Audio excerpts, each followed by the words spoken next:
Yung habang nag-uusap kayo ng kapatid mo at ng pamangkin mo, makikita mo siyang miss na niya ang lola nanay niya.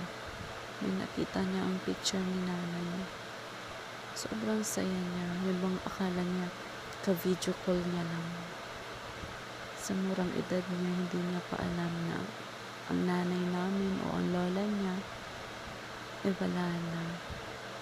Yan ay video at mga pictures lamang na pinapakita ng kapatid ko sa kanya kung natatandaan pa niya yung lola niya.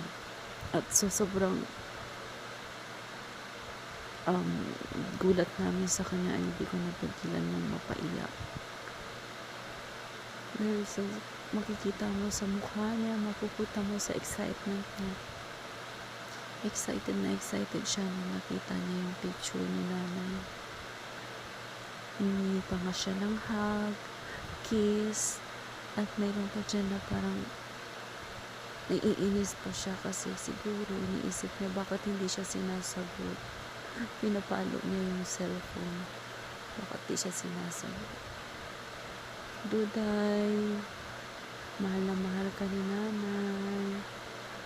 Di man yung gustuhin na mawala dito sa atin, pero wala tayong magagawa. Tanging si Lord lang ang nakakaalam. Mahal na mahal ka namin, nanay. Love you.